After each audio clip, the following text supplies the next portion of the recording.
Emma worked as a nurse in the city hospital.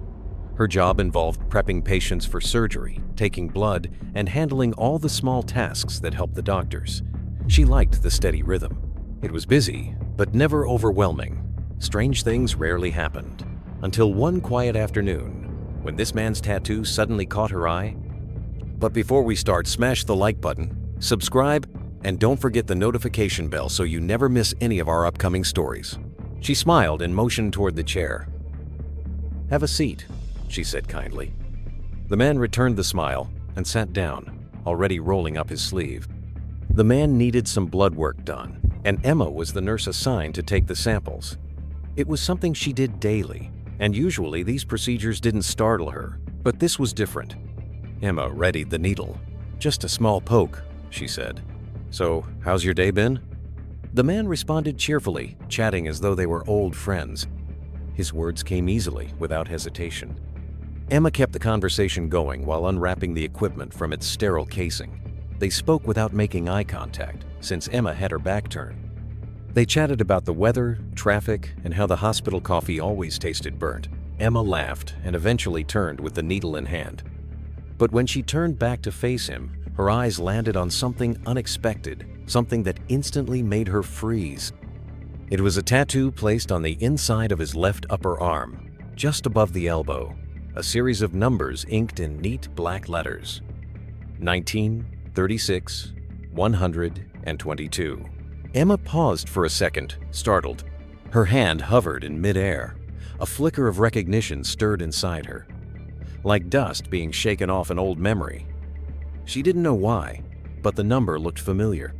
She blinked, trying to stay calm. "Interesting tattoo," she said lightly, trying to sound casual.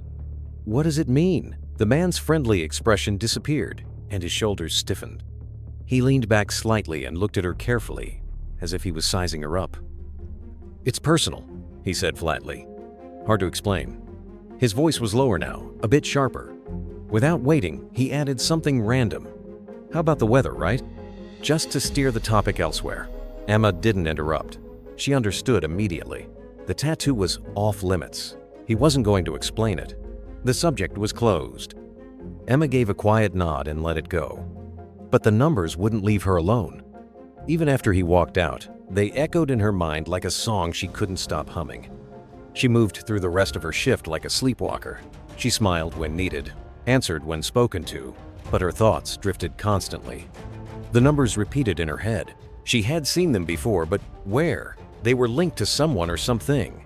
Time passed in a blur the rest of the day, as Emma's thoughts went back to the tattoo multiple times, giving her tiny hits with each visit. And when the clock hit 5 o'clock, she finally figured out where she knew that tattoo from. Tears flowed down her cheeks the last 5 minutes of her shift as she counted down the seconds until she could leave. When the hospital clock reached 5:30, Emma had already peeled off her gloves, and her jacket was draped over her forearm, ready to be put on. Emma rushed through the exit, past the automatic doors, and hurried into her car. The man's tattoo haunted her. She drove home fast, weaving through traffic with urgency. She didn't stop for groceries. Emma carelessly parked her car in her driveway, unknowingly positioning it at a 45-degree angle with wheels touching grass on both sides. The front door of Emma's house was slammed shut, and her nimble feet made it up to the second floor in a hurry. The attic stairs creaked beneath her as she rushed up. She flicked on the dusty light and scanned the space.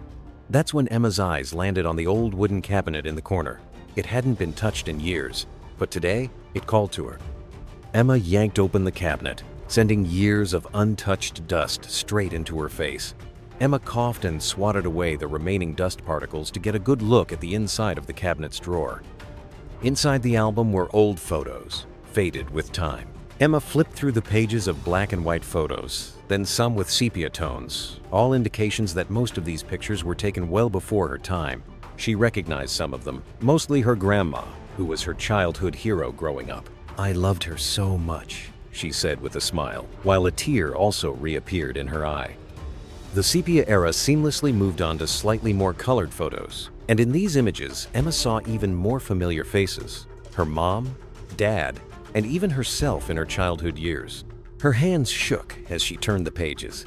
Then, a photo slipped loose and fell into her lap. She picked it up. It was her, maybe 5 years old, holding out her arm and smiling. It was the photo she was looking for, the one she came up here to find. Emma's eyes scanned the image. It instantly tugged at her memory, transporting her back to that particular day. In the picture, Emma saw herself as a child. She stuck out her arm and had a brightly colored unicorn tattoo, the kind that came free in ice with certain ice cream or candy. She remembered sticking it on with water and waiting for it to dry. Her grandmother stood beside her, smiling too, and holding out her own arm. And on her skin, something that stopped Emma's breath right in its place. Emma stared at her grandma's tattoo. 1936 122, the same exact numbers she saw earlier today with her patient. Every detail seemed to match. Even the dash between the numbers was in the same spot. Emma froze. What were the odds? How could it be the same? It felt impossible. Emma reached into her pocket and pulled out a folded note. She had scribbled the man's tattoo down before she forgot. She unfolded it and placed it next to the photo. The numbers matched perfectly. This couldn't be a coincidence. This had to mean something. Emma's grandma wasn't around anymore to ask these burning questions anymore, since she passed away well over 20 years ago. But the events that transpired after her death were still fresh in her mind, enough to make this confused nurse wonder what could have happened. There wasn't anything strange or unnatural about Grandma Rose's death. But the strange part occurred when it came time to split up her inheritance. Emma was in her early 30s back then, and she was not entitled to much, so she paid no mind to the amount that was left for her. Apparently, a large part of the will was already missing, and legally collected before any family member could claim their part.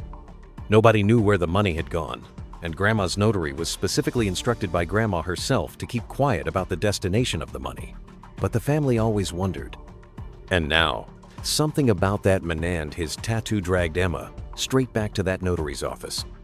Grandma's tattoo was very special to her. It referred to the coordinates of her family home, the place where she grew up as a child. Grandma was the only old person Emma knew who had a tattoo, and she always thought it was the coolest thing. But for this stranger to have the exact same numbers branded into his flesh felt too coincidental. Emma squinted her eyes and grew increasingly suspicious of this man by the minute. She needed to find out who he was and why he had that tattoo. There was a reason for him to be that standoffish when asked about the scribblings on his arm, and Emma was getting the feeling that it had to do with the photo she now held in her hand. That's when Emma made the most unprofessional decision of her life. As a registered nurse, she vowed to always uphold patients' privacy. Their personal lives were of no concern to hospital staff. But that was about to be broken for Emma's own very personal reasons. Emma didn't think clearly and got back into her car before she knew it, driving back to her place of work. Emma was about to commit a minor feline crime, and she damn well knew it. The 52-year-old nurse rushed into the hospital, ignoring her colleagues in the hallway, who were surprised to see her after her working hours. The hospital was large, but to Emma, it now seemed to stretch endlessly. Eventually, she reached the room where all the blood samples were stored. She opened one of the drawers and searched for the name of the male patient. "Edgar Oakley, where are you?" It took her a couple of minutes, but then her fingers stopped, resting on one of the vials of blood she had taken from him that morning. Emma pulled it out and extracted 5 ml of the blood, the exact amount required for DNA testing. Emma stored the sample in a sealed container and sent it to the lab for DNA testing. She was nervous about the outcome and speculated multiple times about the results. The waiting time was about 2 weeks, even for hospital staff, with no exceptions.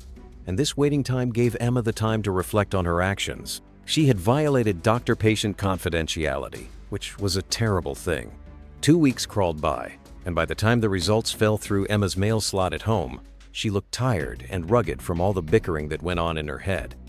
The envelope hit the floor in her hallway, and within seconds, Emma stood there to pick up the thick paper package. "Now we will find out the truth, Edgar, if that's even your real name." Emma ran her fingers down the sealed top of the envelope and ripped open the cover to see the result inside. She, of course, also included a sample of her own blood, so her family lineage could be compared to that of her mysterious patient. And now it was time to see if a match could be found. Emma's eyes darted around the sheet of paper before her. And then she saw it. Emma's eyes grew large in disbelief. It was a thought that plagued her mind from the beginning. and certainly throughout the last couple of weeks. But seeing it in ink on paper was another thing. There was a DNA match between her and this man named Edgar. The factual results confirmed her suspicion. But how cold would that be? The DNA was not a perfect match. That would have been impossible. They were not the same person, but they were definitely related. Traces of other DNA were mixed in there, indicating that Edgar was more like a cousin to Emma. But she knew her family well and had never heard of him. Mom or Dad never mentioned this name, and she never saw him at family events.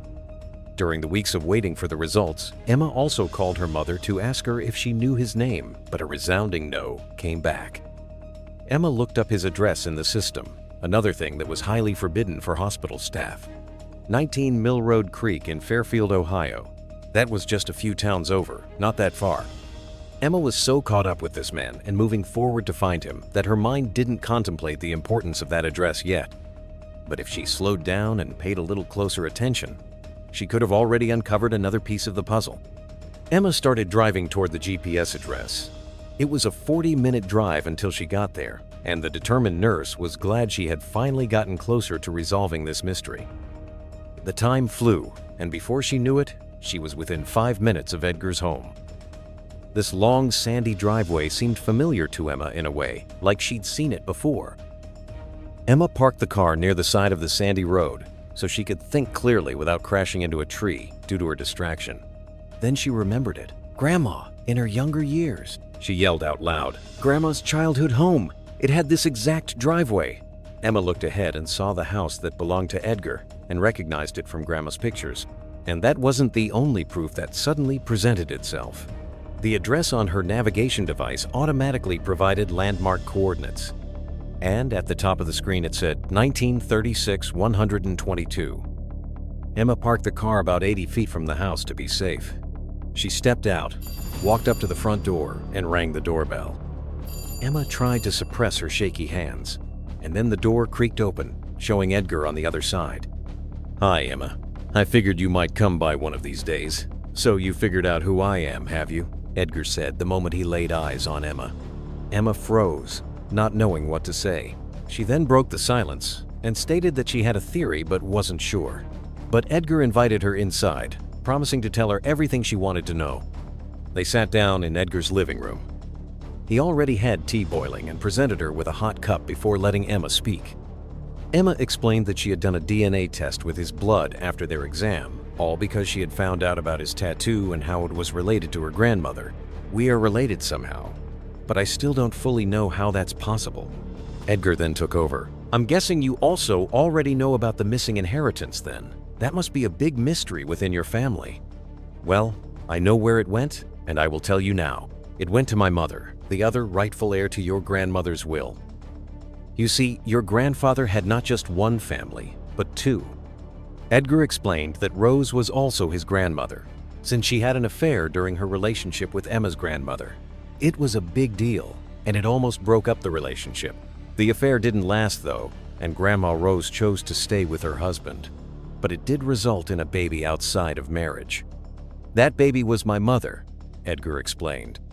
Grandma Rose's husband couldn't cope with raising a baby from another man, so Edgar's mother grew up with her biological father away from Emma's family. It was a hard decision for Grandma Rose, but it was the only one she had. She needed to keep her family intact, but not being a part of her daughter's life was unacceptable to her, so she made a decision. Grandma Rose secretly raised Edgar's mother with her biological father, who eventually became a close friend. She never told her husband, but the love between mother and child wasn't so easily cast away.